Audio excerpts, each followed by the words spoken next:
Ako si Leo. Tamad ako pero may pangarap.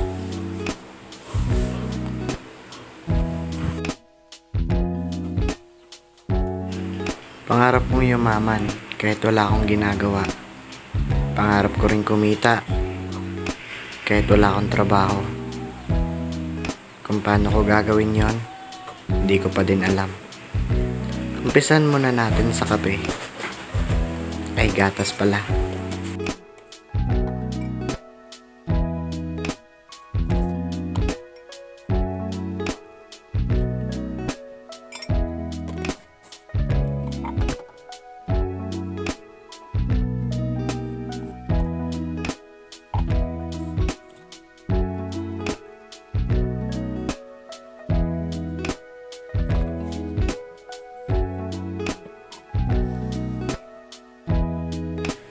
Ganito nagsisimula ang araw ko. Hindi talaga nawawala ang kape. Lalong-lalo na pag bagong gising.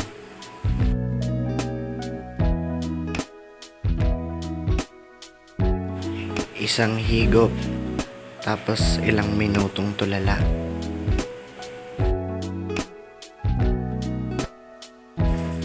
Ganyan ka-boring ang buhay ko.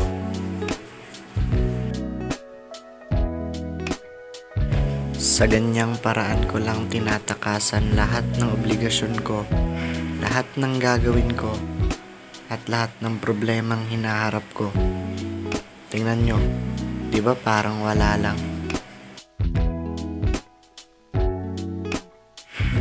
Parang walang maraming gagawin talaga no? Kaya tara, samahan nyo muna akong magkape.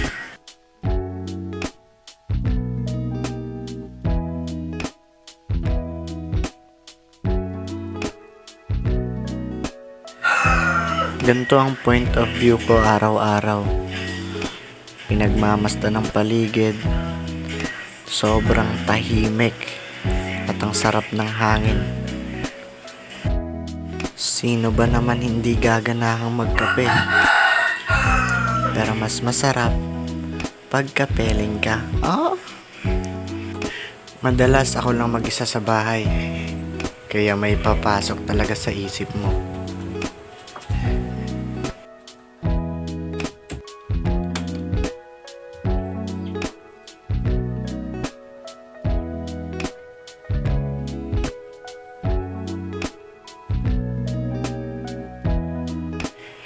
Siyempre, masarap magbasa, lalo na pag mag-isa ka lang.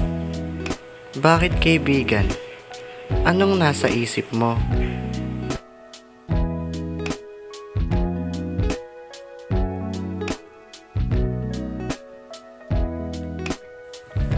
Mahilig din ako mag-ML. Yan ang libangan ko araw-araw. Nice one. Pampalipas na rin ng oras. Mid na mid. Nice one. Mahilig din ako sa hayop. Kaya kung mapapansin ninyo, marami akong kaibigan.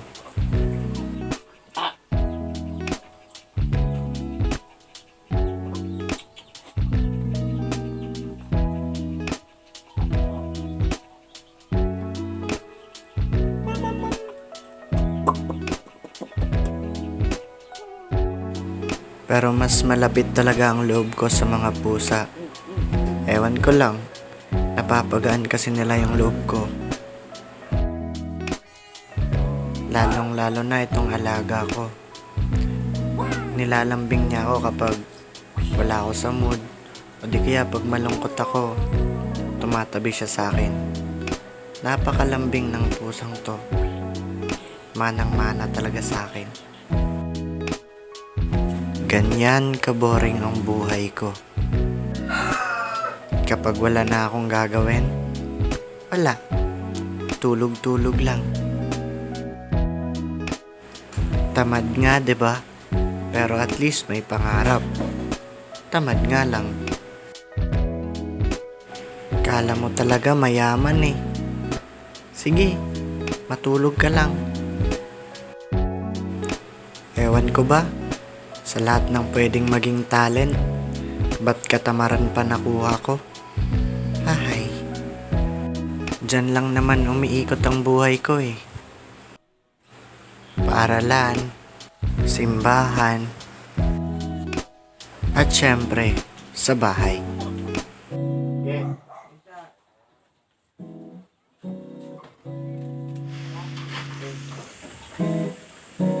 Mahilig din ako sa musika. Kaya pag ako lang mag-isa sa bahay, naku, hindi matiyatahimik ang bahay. Ang buhay ay misyon at alam kong di madali. Ano mang kalabasan, huwag kalimutang umiti. May pag-ibig, yeah. Kala mo talaga maganda boses eh. Yeah. Tara, sound trip na lang muna. Galing sa may kapal, tandaan mo kaibigan, pag ikaw ay nagdasal, may pag-ibig, yeah. May pag-ibig, yeah. Yeah. Alam kong mahirap pero huwag mong isiping mahirap, dahil abot kamay ang pangarap, basta puso ang laging kayakap, yeah. Kahit madami mali, wala naman dito perpekto kasi mahalaga ginawa mo ang kaya at di nagsisi sa bandang huli. Merong ulan, okay lang yan, merong tahanang mauuwian, at kung wala mong kasamang pamilya, merong bathalang masasandalan. Ako dito, may pagkalito, pati ng buhay ang Diba? kapatid ko. Parang sira ulo lang. Sa isipan, laging isiping ikay narito. Pagsapit ng gabi, kaming dalawa talaga ng papa ko ang nagkakasundo. Sabay kaming nanonood ng paborito naming palabas, ang basketball. Ito na rin ang nagiging banding naming dalawa. Habang naghihintay na maluto ang niluluto ng mama ko,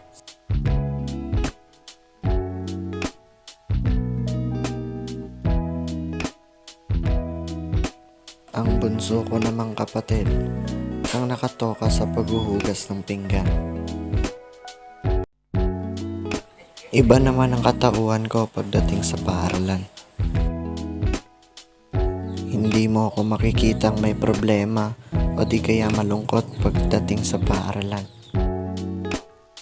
Sa akin nagsisimula kadalasan ang tawanan sa loob ng paaralan dahil nga rin sa kakulitan ko. Kaya hindi sila sanay kapag tahimik ako sa loob ng klase. Kaya anumang problema ang bitbit ko galing sa bahay, hindi ko hinahayaang madala ko to sa loob ng klase. Kasi mas sanay sila sa makulit at masiyahing layo. Kaya kung makikita mo ako sa loob ng paaralan, ay parang wala talagang dinadalang anumang problema.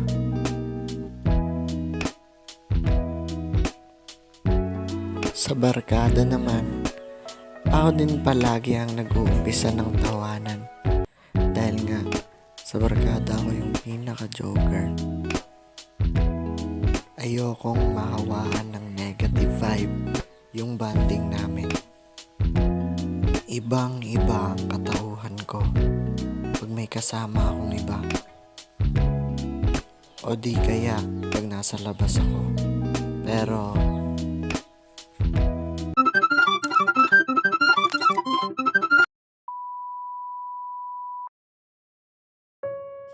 pagsapit ng gabi, doon na magbabago ang lahat. Doon na papasok yung sobrang katahimikan. At kung gaano katahimik ang gabi, ganun din kaingay ang isip. Sabi nga nila, lahat ng saya may kapalit na lungkot. Dito papasok yung mga tanong na, kaya ko pa ba? Maaabot ko pa ba lahat ng gusto nilang maabot ko? O di kaya, may patutunguhan ba lahat ng ginagawa ko ngayon? Pero pag magulo ang isip ko, sa simbahan mo ako makikita. Di ako katulad ng iba na pag may problema, sa inuman agad ang punta. Dito lamang ang lugar na pwede akong humiyak na walang humuhusga sa akin. Ako ulit si Leo. At yun ang kwento ng buhay ko.